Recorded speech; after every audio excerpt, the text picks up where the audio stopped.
உதவிகளை செய்வதிலும் அவருடைய இல்லங்களுக்கு சென்று ஆறுதல் சொல்வதிலும் அவர்களுக்கு தேவையான ஏற்பாடுகளை செய்வதிலும் எங்களுடைய முழு கவனமும் அமைந்திருக்கின்றன. முதலமைச்சருடைய உத்தரவின் அடிப்படையில் தேவையான அனைத்து உதவிகளையும் அவர்களுக்கு முழுமையாக செய்து கொடுக்கப்பட்டு ஏறத்தாழ முதலில் 16 பேர் பாதிக்கப்பட்டிருந்தார்கள். அதன் பிறகு இறப்புகளுடைய எண்ணிக்கை கூடிய நிலையில் 108 பேர் அந்த கூட்ட நெரிசலில் பாதிக்கப்பட்டு மருத்துவமனையில் சேர்க்கப்பட்டு சிகிச்சை முடிந்து வீடு திரும்பி இருக்கின்றார்கள். இப்பொழுது 5 பேர் கரூர் மாவட்ட அரசு மருத்துவமனையிலும் 2 பேர் மதுரை அரசு மருத்துவமனையிலும் சிகிச்சை பெற்று வருகிறார்கள். விரைவில் அவர்களும் பூரண குணமடைந்து வீடு திரும்ப வேண்டும் என்று வேண்டுகிறேன். ஆகையால் இந்த ஒரு துயர சம்பவம் என்பது யாராலும் ஏற்றுக்கொள்ள முடியாத மிக மோசமான ஒரு துயர சம்பவமாக அமைந்திருக்கின்றன.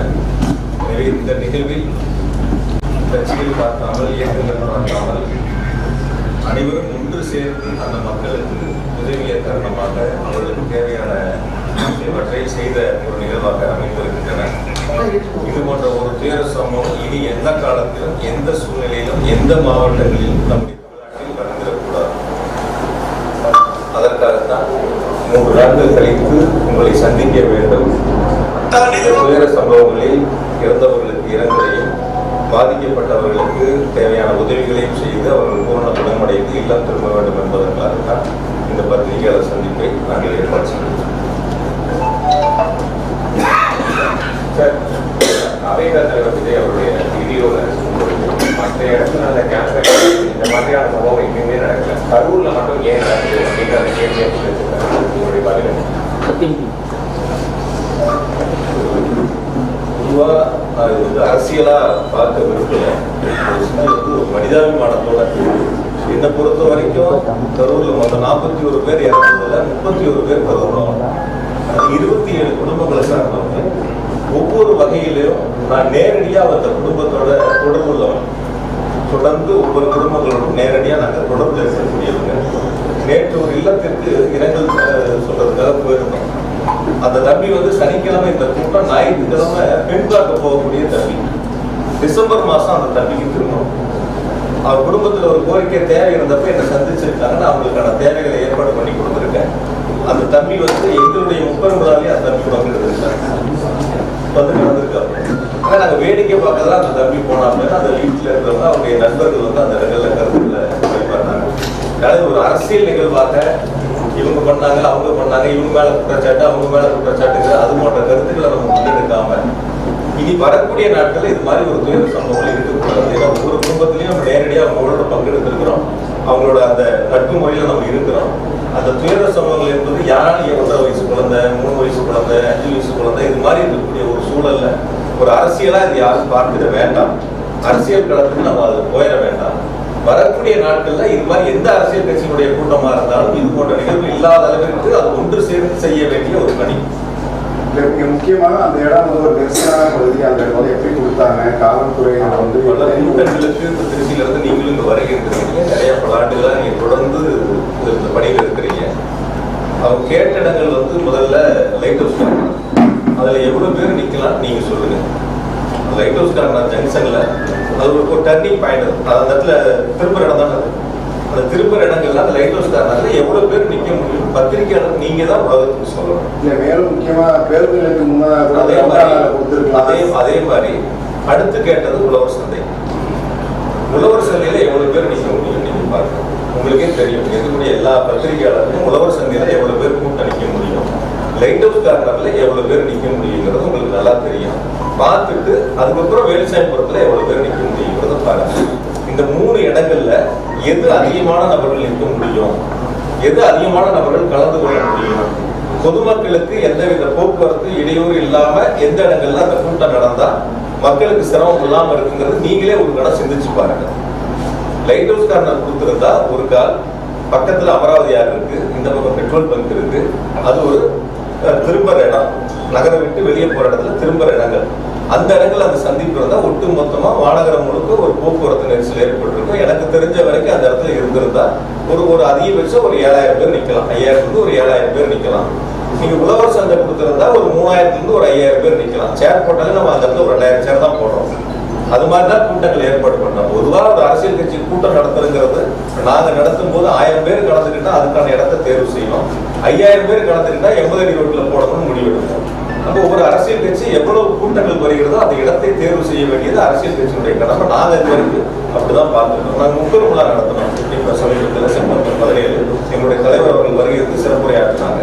அப்ப எவ்வளவு பேர் வருவாங்க? நாங்க ஒரு 2 லட்சம் பேர் 2 லட்சம் பேர் வருவாங்கன்னு எதிர்பார்த்தா 2 லட்சம் பேர் வந்தாங்க. அப்ப அந்த நிகழ்வு 2 லட்சம் பேர் வர்றாங்கன்னா அதற்கான வாகனம் நிறுத்தும் இடம், அந்த கூட்டத்திற்கான அமர்ந்து கூட்டத்தை கேட்கக்கூடிய அளவிற்கான பிரச்சார இடங்கள், அந்த மாதிரி இடங்கள் நாங்க தனியார் இடத்தை தேர்வு பண்ணி அந்த இடத்துல அனுமதி கேட்டு வாங்கி அந்த இடங்கள் கூட்டங்கள் நடத்தணும். இப்ப வரக்கூடிய கூட்டங்கள் அந்த அரசியல் கட்சி எவ்வளவு கூட்டங்கள் என்பதை தாங்கள் தான் தீர்மானிக்கணும். அனுமதி கேட்கும் போது நாங்கள் 1000 பேர் கலந்துக்கிறேன்னு சொல்லுவதும் 2000 பேர் கலந்துக்கிறதும் ஓரளவுக்கு காவல்துறை அதை தீர்மானிக்கிறாங்க. எவ்வளவு பேர் வருவாங்கிறது தீர்மானிக்கிறாங்க. அதுக்கான பாதுகாப்பு காவல்துறை கொடுக்குறாங்க. அதில் இப்போ நீங்கள் ஒரு முப்பெரும்லாம் நடத்தினா நீங்கள் எல்லாரும் அந்த கூட்டத்துக்கு வந்துருந்தீங்க. அங்கே வரக்கூடியவங்களுக்கு குடிநீர் பாட்டில் தொடங்கி பிஸ்கட்ல இருந்து என்ன அவங்களுக்கு தேவையோ, ஒரு காலம் யாராவது சுகர்ல இருந்தா கூட அவங்களுக்கு தேவையான வசதி அங்கே ஏற்பாடு செய்யப்பட்டதை நீங்க பார்த்தீங்க. நான் அது குறையா சொல்லுவேன். யாருமே பத்திரிகைகளை இந்த குறைகளா எடுத்துக்கிறேன்னா நீங்க இதே வேலுசாமிபுரத்துல சம்பவம் நடந்து அடுத்த நாள் பார்த்தீங்க. எனக்கு தெரிஞ்சு ஒரு 1000-2000 செருப்புகள் அங்க இருக்கு. ஒரு எம்டி தண்ணி பாட்டில் ஏதாவது ஒண்ணு அதை இருந்துச்சு. நீங்க யாரும் பாத்தீங்க? ஒரு குடிச்சா தண்ணி பாட்டில் எம்டி பாட்டில் கீழே தானே கிடக்கும். செருப்பு எப்படி கீழே கிடச்சா அதுதானே இருக்கும். வந்திருக்கக்கூடியவங்களுக்கு ஒரு குடிநீர் ஏற்பாடோ அவங்களுக்கு தேவையான ஒரு பிஸ்கட்டோ அல்லது அவங்களுக்கு தேவையான வசதிகள் செய்வது அந்தந்த அரசியல் கட்சியினுடைய அவங்கதான் ஏற்பாடு செய்யணும். யாரு கூட்டம் நடத்துறாங்களோ அவங்கதான் ஏற்பாடு செய்யணும். இதை நான் குறைகளா சொல்லலை, திரும்பவும் சொல்ல அது குறைகளா சொல்லல. அவர்கள் அந்த இடத்துல அதை செய்திருக்க வேண்டும். தண்ணி வசதி தான் 11 மணிக்கு கூட்டம் அப்படின்னு சொல்றாங்க. இல்ல 12 மணிக்கு பேசுறதா பொதுச்செயலாளருடைய பேட்டி நீங்களே பத்திரிகையிலேயே தொலைக்காட்சியிலையும் போட்டிருக்கிறீங்க. 12 மணிக்கு நடக்க வேண்டிய கூட்டங்கள் 11 மணிக்கு வருகின்ற 10 மணில இருந்து வர ஆரம்பிச்சாங்க. என்னை பொறுத்த வரைக்கும் நான் கேட்ட வரைக்கும் விசாரித்த வரைக்கும் 4 மணிக்கு அந்த இடத்துல ஒரு 5000 பேர் இருப்பாங்க அப்படின்னு தான் பொதுவான கருத்து. சில பேர் உங்ககிட்ட கூட நானும் பேசினேன், எவ்வளவு பேர் இருந்தாங்கன்னு கேட்கும்போது கூட நீங்க சொன்னீங்க 4000 ஒரு 5000 பேர். அப்ப அது குறித்த நேரத்தில் அந்த கூட்டங்கள் நடந்திருந்தாலோ அல்லது 12 மணிக்கு சொல்லி ஒரு 4 மணிக்கு நடந்திருந்தாலும் இது போன்ற ஒரு அசம்பாதங்கள் நடந்திருக்காது அப்படிங்கிறது பொதுமக்களுடைய கருத்தா இருக்கு. அன்னைக்கு சனிக்கிழமை கரூர் சம்பள நாள். 5 மணிக்கு டெக்ஸ்ல வேலை முடிச்சு சம்பளம் வாங்கக்கூடியவங்க, வேலைக்கு போறவங்க, ஒரு பில்டிங் வேலைக்கு போறவங்க, கொத்தனார் சித்தால் வேலைக்கு போறவங்க கூட 5 மணி 6 மணிக்கு முடிச்சுட்டு சம்பளம் வாங்கிட்டு வீடுகளுக்கு செல்லக்கூடியவங்க அந்த இடத்துல பெருந்தரலா வருகிட்டு இருக்காங்க அப்படிங்கிறது தான் பொதுமக்களுடைய கருத்தா இருக்கு. ஆகவே அந்த ஏற்பாடுகள் என்பது காவல்துறை பாதுகாப்பு கொடுக்கும், அரசு கேட்கக்கூடிய இடங்கள் கொடுக்கும். நான் இன்னும் கூட கொஞ்சம் நீங்க வெளிப்படையா பிராக்டிக்கலா பத்திரிகையாளர்கள் நீங்க இது மக்களுக்கு சொல்ல வேண்டிய கடமை உங்ககிட்ட இருக்கு. இப்ப அரசு கொடுக்க வேண்டிய இடங்கள் எவ்வளவு இருக்கு, எந்தெந்த இடங்கள், அந்த இடங்கள்ல கேட்கும் போது அரசு கொடுக்குது. இன்னும் கூட அரசியலா கூட சில நேரங்கள் எடுத்துக்கிறாங்க. இந்த இடங்கள் கேட்டா கொடுக்கல, அந்த இடங்கள் கேட்டா கொடுக்கல அப்படின்னு சொல்ல அரசு அது ஒரு அரசியலா பண்ண ஆரம்பிக்கிறாங்க.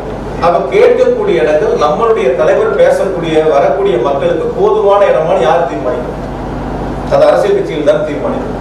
இப்ப நாங்க தீர்மானிக்கிற 2 லட்சம் பேர் வந்தாங்கன்னா இந்த இடம் போதுமானது, தனியார் இடத்துக்கு போறோம். அந்த மாதிரி அந்த அரசியல் கட்சிகள் தான் இடங்களை தேர்வு செய்கின்ற பொழுது இந்த இடம் சரியா வருமா? அரசாங்கத்துல இருக்கக்கூடிய காலி இடங்கள்ல ஏற்கனவே அனைத்து கட்சி கூட்டம் போட்டு அந்த கூட்டத்துல தீர்மானிக்கப்பட்ட 11 இடங்கள்ல அனுமதிக்கப்பட்ட இடங்கள்ல அனுமதி கேட்பது கொடுக்குறாங்க. அதனால இது குறைகளா நான் சொல்லல, குற்றச்சாட்டுகளா சொல்ல. இனி வரக்கூடிய நாட்களையாவது இந்த எல்லா அரசியல் இயக்கங்களுமே இது போன்ற தவறுகள் வராத அளவிற்கு சரி செய்து கொள்ளும். சார், மாற்று கட்சியினர் கூட்டத்துக்கு வந்துட்டாங்க அப்படின்னு சொல்லிட்டு குற்றச்சாட்டு வைக்கிறது. செருப்புலாம் எப்படி வீசுவாங்க தலைவர் மேல? ஜெனரேட்டரை யார் ஆஃப் பண்ணுவாங்க? மின்சாரம் துண்டிக்கப்பட்டது. முக்கியமா ஆபாச வார்த்தைகள்லாம் நிறைய ஆடியோ இதெல்லாம் வருது. அப்படி ஒரு மாதிரி மாற்று கட்சியினர் புகுத்தப்பட்டாங்க. ஒரு விஷயங்கள் பார்த்தீங்கன்னா எல்லா தொலைக்காட்சிகளும் லைவ்ல வச்சிருக்கோம். ஆங்கில தொலைக்காட்சிகள், தமிழ் தொலைக்காட்சிகள் உட்பட எல்லாரும் லைவ்ல இருக்கீங்க. சில சோசியல் மீடியாவும் யூடியூப் சேனல் வரைக்கும் எல்லாரும் லைவ்ல இருக்கீங்க. அப்படி ஒரு சம்பவங்கள் அங்க இருந்திருந்தா உங்க கண்ணுல உங்க லைவ்ல எதுவும் படாம இருந்திருக்குமா? வெளிப்படையா பேசுறது. அதாவது ஒரு அரசியல் கருத்துக்காக ஒருத்தர் கேட்கக்கூடிய கேள்வி இன்னொரு இடத்துல கேட்கறது, நான் சொல்ற பதிலுக்கு இன்னொரு இடத்துல கேள்வி இருப்பது இல்லாம இது 41 பேர் இறப்பு சம்பந்தப்பட்ட ஒரு நிகழ்வு.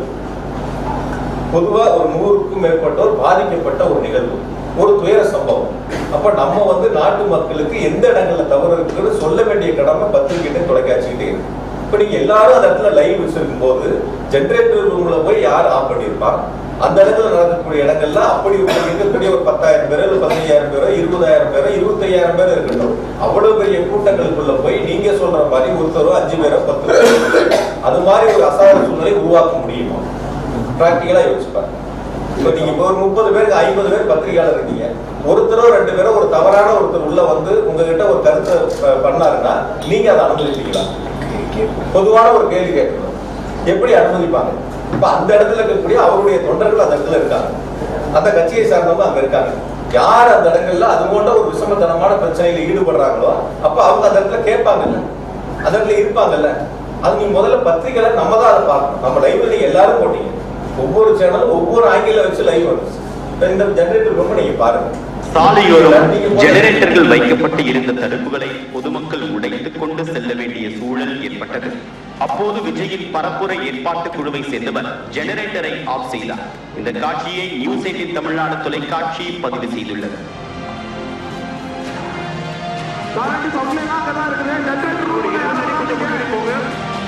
கொஞ்சம் முன்னாடி போலாம்.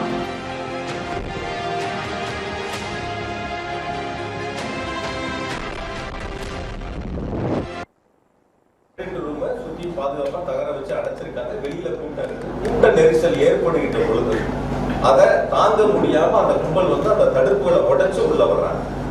உள்ள வரும்போது அந்த ஜெனரேட்டர் அங்க யார் அந்த ஜெனரேட்டர் ஏற்பாடு பண்ணாங்களோ, இன்னும் கூட நான் அதை விளக்கமா சொல்றேன். இந்த ஜெனரேட்டர் ஆஃப் ஆகும்போது கூட ஸ்ட்ரீட் லைட் ஆஃப் ஆகும்.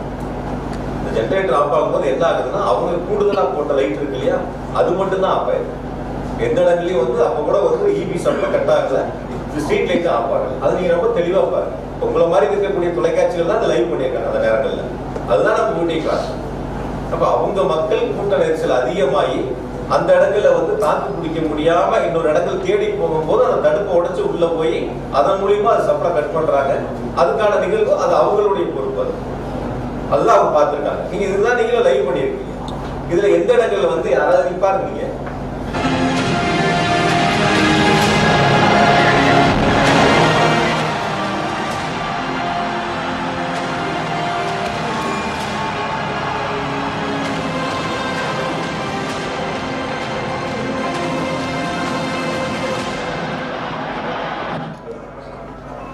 பாத்தீங்களா? அந்த கட்சியோட தலைவர் மேல வந்து செருப்பு வீசினது அதுவும் அவர் சொல்லியிருந்தாரு. இதுவரைக்கும் 5 இடங்கள்ல மூட்டை நடந்திருக்கு.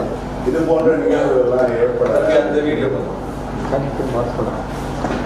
அதாவது நான் பார்த்தவரை, நான் கேள்விப்பட்டவரை, அவர்களுடைய எல்லா தொலைக்காட்சியிலையும் வந்த செய்திகளை பார்த்து என்னிடம் சொன்ன கருத்துக்கள் பாதிக்கப்பட்ட குழுவில் இருக்காங்க.